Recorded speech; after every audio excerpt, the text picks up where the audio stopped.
में खुशामदीद। आगाज में सबसे पहले आपको बताएं कि जस्टिस काजी फाइज ईसा ने चीफ जस्टिस ऑफ पाकिस्तान के ओहदे का हल्फ उठा लिया है। ऐवान सदर में हल्फ बर्दारी की पुरवकार तकरीब हुई। सदर आरिफ अलवी ने 29वें चीफ जस्टिस ऑफ पाकिस्तान से हल्फ लिया। तकरीब में निगरां वज़ीर आज़म अनवारुल हक काकड़ भी मौजूद थे। Army chief general Asim Munir भी तकरीब में शरीक हुए।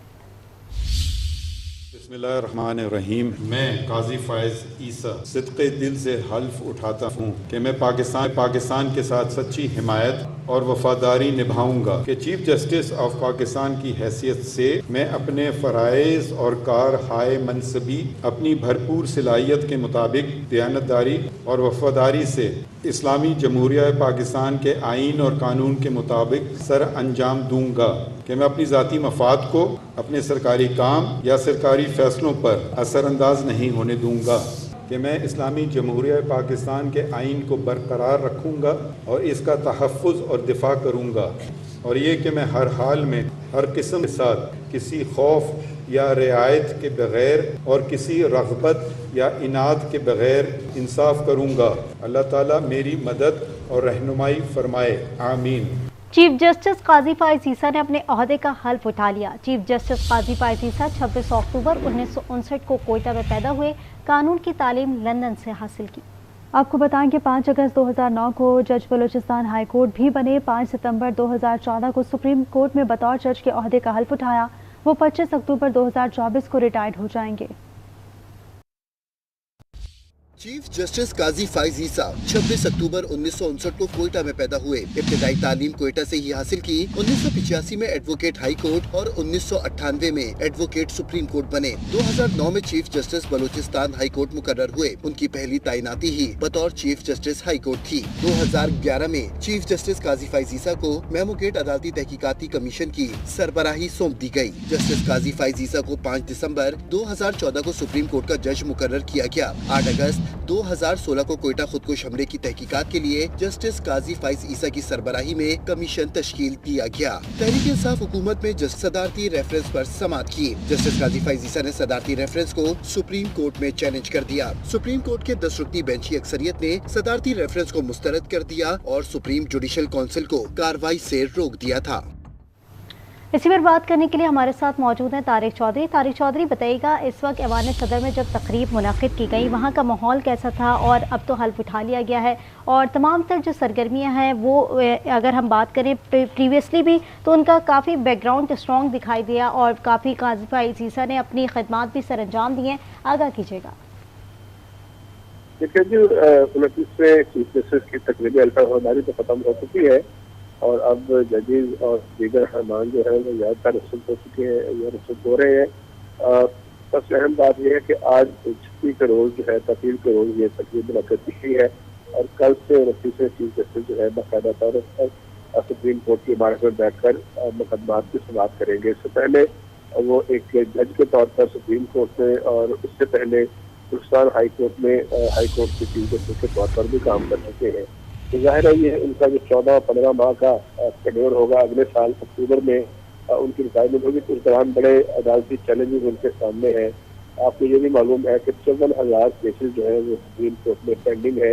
यकीनी तौर पर उनकी ये कोशिश होगी कि वो इस चैलेंज को निपटाएं और जो पेंडेंसी है उसको खत्म करें। इसके अलावा पाकिस्तान में बहुत से अहम से आइनी और दीगर अमूर पर केसेज जो है या तो उनके मुकदमात जो है हाल ही में उनके फैसले हुए हैं या आने वाले दिनों में उनके फैसले हुए हैं।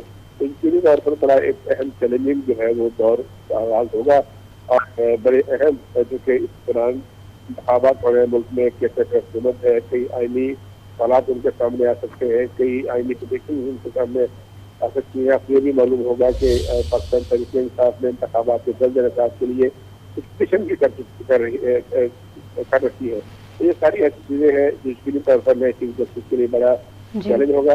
जहाँ तक आज का ताल्लुक है, आज की तकरीब में रियासत के तमाम उहदों के जो महकमे हैं, अदारे हैं, उनके सरबराह ने शिरकत की है।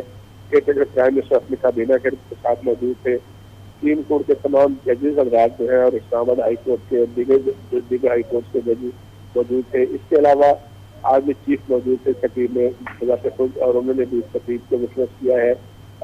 जो मौजूदा चीफ जस्टिस है काजी फाइज ईसा, उनकी फैमिली भी उनके साथ मौजूद थी। और बड़ा खुशगवार और बड़ा एक जो सादा लेकिन पुरवकार तकरीब हुई है। अहम बात यह है कि कल ही जो आउटगोइंग चीफ जस्टिस थे जस्टिस बलियान, उन्होंने अपने ओहदे का चार्ज छोड़ा और आज तब्दील के रोज इस बात की अहमियत को नजर रखते हुए आज ही लिया और कल से वो बाकायदा तौर पर सुप्रीम कोर्ट के कोर्ट नंबर 1 में बैठकर मुकदमात की समाअत का आगाज करेंगे। ठीक है, बहुत शुक्रिया तारिक चौधरी। तमाम तर तफसीलात से आपने आगाह किया। आपको बता रहे हैं चीफ जस्टिस काजी फाइज ईसा ने अपने ओहदे का हल्फ उठा लिया है। चीफ जस्टिस काजी फाइज ईसा 26 अक्टूबर 1959 को कोयटा में पैदा हुए। कानून की तालीम लंदन से हासिल की। 5 अगस्त 2009 को जज बलूचिस्तान हाई कोर्ट बने। 5 सितंबर 2014 को सुप्रीम कोर्ट में बतौर जज के ओहदे का हल्फ उठाया। वो 25 अक्टूबर 2024 को रिटायर्ड हो जाएंगे। आपको बता रहे हैं कि अब से कुछ देर पहले ऐवान सदर में तकरीब हल्फ बर्दारी मुनाकिद की गई, जिसमें chief justice of Pakistan justice Qazi Faez Isa ने अपने ओहदे का हल्फ उठाया। चीफ जस्टिस काजी फाइज ईसा 26 अक्टूबर 1959 को कोयटा में पैदा हुए और ये तमाम तर जो उनकी हिस्ट्री है उसमें कानून की तालीम लंदन से उन्होंने हासिल की। 5 अगस्त 2009 को जज बलूचिस्तान हाई कोर्ट बने। 5 सितंबर 2014 को सुप्रीम कोर्ट में बतौर जज के ओहदे का हल्फ उठाया। वो 25 अक्टूबर 2024 को भी रिटायर्ड हो जाएंगी, यानी जो उनका टर्नओवर है उसमें वो तमाम तर अपनी सरगर्मियां सर अंजाम देंगे और आज से बाकायदा तौर पर वो चीफ जस्टिस ऑफ पाकिस्तान के तौर पर एक ओहदे पर बैठ चुके हैं और अब जो है वो देखना होगा कि उनको तमाम तर ये सरगर्मियां अंजाम देते हुए किन किन चैलेंजेस का सामना होगा। साथ ही साथ ऐवान सदर में पुरवकार तकरीब थी जिसमें बहुत सारी अहम शख्सियात भी मौजूद थी। इसी पर बात करने के लिए हमारे साथ मौजूद हैं सीनियर एंकर पर्सन आसमा शिराजी। आसमा शिराजी, अब जाहिर है ओहदे का हल्फ उठा चुके हैं और अब हमारे chief justice of Pakistan justice Qazi Faez Isa जो है बतौर एक ओहदे पर बैठ चुके हैं। अब आप क्या समझती हैं जो हालिया दौर है और इसमें जो चैलेंजेस है उनको फेस करते हुए कितना मुश्किल होगा या ये ईजी तौर पर जो है वो तमाम तर सरगर्मियां अंजाम देते हुए निकल पड़ेंगे? देखिए, ये बहुत ही अहम जिम्मेदारी है और ये बहुत अहम वक्त है पाकिस्तान के लिए कि जिसमें आइन की और कानून की सरबुलंदी हो। और मेरा ख्याल है कि जो पिछले अदवार में हुआ है और जिस तरह से पिछले चीफ जस्टिस साहिबान ने पाकिस्तान के साथ किया है उसके अंदर एक बहुत ये एक पॉइंट ऑफ कंसर्न था कि जिस तरह से आइन के साथ बार बार जो है वो ऐसी चीज़ें हुई जो कि नहीं होनी चाहिए थी। ऐसे में जाहिर है कि काजी फाइज ईसा साहब का आना, जिनके बारे में कि वो खुद नहीं बल्कि उनके फैसले बोलते हैं और जजों के फैसले हमेशा बोला करते हैं, जज नहीं बोलते, तो उनके जो फैसले हैं वो आपने देखे कि वो किस किस्म के रहे हैं।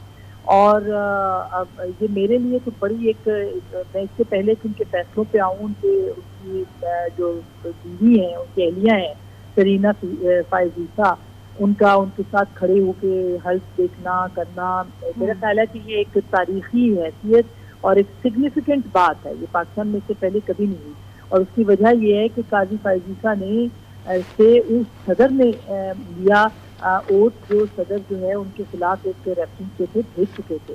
वो रेफरेंस उनके खिलाफ जो है वो सदर अलवी ने भेजा था और वो एक बात से साबित हुआ कि वो इल्ज़ामात उनके ऊपर गलत लगाए गए थे। सदर अलवी ने ये रेफरेंस उनके खिलाफ उस वक्त भेजा था जब उन्होंने फैजाबाद धरना जो है उसके ऊपर एक लैंडमार्क डिसीजन दिया था। उसमें जो एजेंसियों की इन्वॉल्वमेंट थी, उसमें जो इस्टेब्लिशमेंट का किरदार था, उसको उन्होंने पॉइंट आउट किया था। और उससे 3 महीने के बाद ये रेफरेंस जो है ये दायर किया गया था, जिसको तस्लीम कर चुके इमरान खान से वो गलत था, जिसको तस्लीम कर चुके अलवी साहब से वो गलत था। उसके बावजूद उन्होंने ना माफ़ी मांगी ना माजरत की। लेकिन आज वही जस्टिस काजी फाइज ईसा जो है उन्होंने सदर अलवी ने उनसे ओथ लिया और उन्होंने अपनी जो बेगम है, उनकी अहलिया, जिन्होंने डिफेंड किया अपने साथी जजों के सामने अपने आप को, जिस तरह से उनके साथ इहानत भरा सलूक होता रहा, तौहीन अमेज सलूक होता रहा, वो उन्होंने बर्दाश्त किया और अपने लगे जो इल्ज़ामात थे वो उन्होंने साफ किए। अच्छा, ये जो इसके साथ साथ जो काजी फाइज ईसा के लैंडमार्क डिसीजन है उसमें फैजाबाद धरना और 21वीं तरमीम मिलिट्री कोर्ट के हवाले से जो उनका इख्तिलाफी नोट था वो बहुत ही अहमियत का हामिल है, जिसमें कि उन्होंने फौजी अदालतों के खिलाफ डाइसेंटिंग नोट जो था वो दिया था, इख्तिलाफी फैसला दिया था।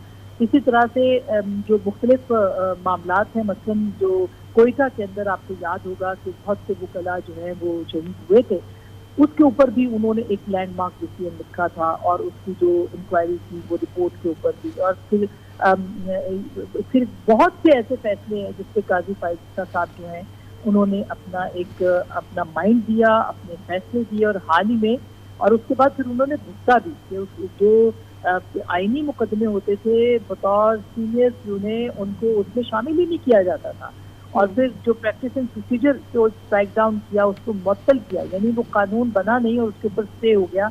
उस स्टे के बाद फिर काजी फाइज ईसा साहब ने कहा कि चूंकि पार्लियामेंट ने कानून जो है वो पास किया है तो ये कानून मेरे नज़दीक सही है, मैं इसमें फैसलों में शरीक नहीं हो सकता। और आपको दिलचस्प बात ये पता होगी कि कल उन्होंने, आज शाम इसका रोस्टर जारी हो जाएगा, जो कल सबसे पहला फुल कोर्ट वो बिठा रहे हैं वो प्रैक्टिस एंड प्रोसीजर के ऊपर जो है वो फुल कोर्ट की तवक्को की जा रही है कि कल वो इम्कान है इस बात का कि वो इसके ऊपर काम करेंगे, इस पर बात करेंगे, सबका की इनपुट लेंगे और उसके ऊपर जो है वो अपना फैसला सुना सकते हैं या उसको कलगम जो हुआ है उसको बहाल कर सकते हैं। जो भी उनका फैसला होगा ये उनका होगा। लेकिन ये एक बहुत ही तारीखी दिन है और आप देख सकते हैं कि तमाम जज साहिबान जो हैं इसके अंदर मौजूद थे, उनकी ओथ टेकिंग के अंदर, और उनका इस तरह ओथ लेना ये एक इंसाफ की भी पता है, क्योंकि जिस तरह से इनके ऊपर इल्जामात सदर अलवी की तरफ से लगाए गए थे और पिछली हुकूमत जो कि चेयरमैन तहरीक इंसाफ की हुकूमत थी,